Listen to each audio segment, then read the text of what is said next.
Yang pertama bahwa Bapak Presiden sudah jelas di dalam arahnya kepada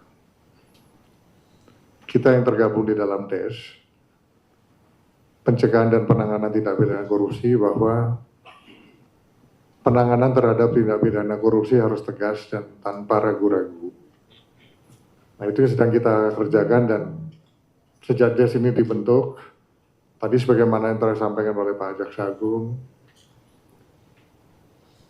ada 6,7 triliun rupiah yang sudah bisa diselamatkan. Uangnya ada dan sekarang ada di akun BRI. Khusus hari ini, kami dari DES, Pak Jaksa Agung tadi sudah mengumumkan 2 kasus korupsi yang terkait. Pertama, tindak pidana korupsi tata kelola sawit dari tahun 2005 hingga 2024. Itu yang melibatkan ada tambahan 1 tersangka perorangan baru dan 2 korporasi tersangka baru dengan total kerugian kurang lebih 73,9 triliun kerugian negara yang bisa diselamatkan. Yang kedua, yang terkait dengan tata niaga timah, ada 7 korporasi baru yang tadi telah diumumkan dengan kerugian negara berjumlah kurang lebih 271 triliun rupiah, sehingga kalau di total itu berjumlah kurang lebih 344 triliun rupiah. Ini sebagai wujud komitmen dari pemerintah. Jadi istilah-istilah yang katanya ada yang mengistilahkan kalau penanganan korupsi itu tajam ke bawah, tumpul ke atas. Tunggu saja, kita banyak nanti episode-episode berikutnya yang akan kita umumkan begitu. Ini baru awal ya, baru awal, hasilnya sudah spektakuler.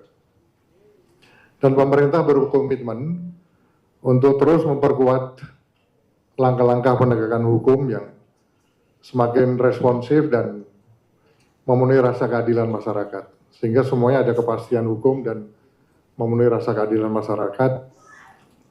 Demikian yang bisa saya tambahkan. Silakan Pak Jaksa Agung kalau ada tambahan. Baik, pertanyaan untuk apakah tindakan seperti terhadap hakim yang melaksanakan tanur, saya katakan iya.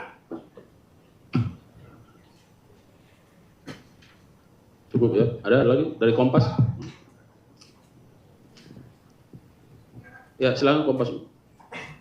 Selamat siang, perkenalkan saya Nanda Aprilia dari Kompas TV. Mau tanya ke Pak Menko dan juga pihak yang bisa menjawab terkait dengan pertanyaan ini. Mau tanya terkait tax amnesty Pak, atau pengampunan pajak. Ini tampaknya bisa menjadi upaya yang bisa menghambat niat ataupun cita-cita Pak Prabowo tentunya untuk pemberantasan korupsi. Nah, yang terbaru dalam pertimbangan kemarin hakim dalam kasus Helena Lim, itu disampaikan bahwa aset-asetnya ini diharuskan dikembalikan. Nah, artinya kan seperti apa untuk pengaturan dari tax amnesty ini, Pak Menko? Kemudian juga terkait dengan wacana soal denda damai koruptor, itu seperti apa Pak? Terima kasih.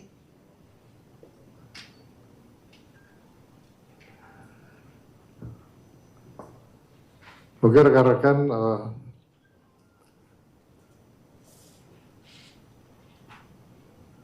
melihat narasi-narasi dari yang pernah didengar yang terkait dengan pemaafan terhadap para koruptor. Kita tahu bahwa Presiden sudah tegas memerintahkan kepada kami, pada DES, di dalam penanganan korupsi, tindak pidana korupsi itu tidak ada toleransi lain, harus tegas dan jangan ragu-ragu. Karena kebocoran negara, baik itu yang terkait dengan pengelolaan anggaran negara maupun aset-aset kekayaan Indonesia yang dilarikan ke luar negeri itu sudah sangat luar biasa besarnya. Nah, ini harus diselamatkan. Harus dikembalikan ke negara, semuanya digunakan sepenuhnya untuk pembangunan nasional dan kesejahteraan masyarakat. Meskipun kita tahu bahwa Bapak Presiden itu mempunyai hak untuk memberikan pengampunan bahwa itu melalui mekanisme gerasi, amnesti, dan abolisi. Namun beliau menyampaikan bahwa tetap prinsipnya hukum harus ditegakkan. Hukum tetap harus dijalankan, pemberantasan korupsi harus dilaksanakan secara tegas dan terukur. Karena ini sangat menentukan program-program prioritas yang beliau canangkan bisa berjalan, termasuk pertumbuhan ekonomi 8%. Ini semuanya tergantung dari penegakan hukum yang dilakukan oleh DES. Jadi DES sebagai ujung tombak, ini memang betul-betul menjadi tumpuan daripada bangsa dan negara ini dalam rangka untuk mengembalikan marwah kita dalam penegakan, melalui penegakan hukum di bidang tindak pidana korupsi ini secara tegas dan tanpa ragu-ragu. Saya rasa itu dari saya.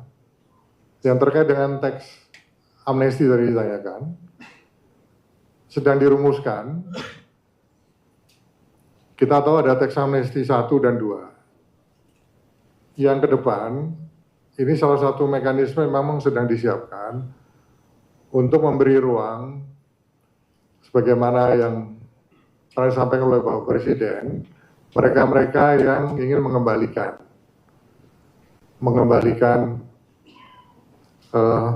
hasil-hasil kekayaan mereka yang ada, baik itu di dalam dan di luar negeri melalui mekanisme tax amnesty. Kita tunggu saja nanti seperti apa rumusannya yang sedang digodok oleh Kemenko Ekonomi dan Kementerian Keuangan. Dan tentunya itu salah satu mekanisme. Tetapi kami, tapi Bapak Presiden, di dalam penegakan hukum tidak ada istilah kata maaf gitu. Karena kami sudah jelas akan melakukan pemberantasan tindak pidana korupsi ini secara tegas dan betul-betul tanpa ragu-ragu. Tidak ada tebang pilih, tidak ada politisasi hukum, dan akan ada nanti episode-episode selanjutnya. Tentu yang menjadi target DES adalah yang besar-besar begitu, bukan yang ukuran ya yang kecil-kecil begitu ya. Karena ini kan menyangkut untuk mengembalikan aset dan devisa negara kembali ke negara kita. Kalau ada tambahan Pak Jeffrey, saya rasa cukup. Terakhir satu lagi ya. Tadi sudah. Terakhir.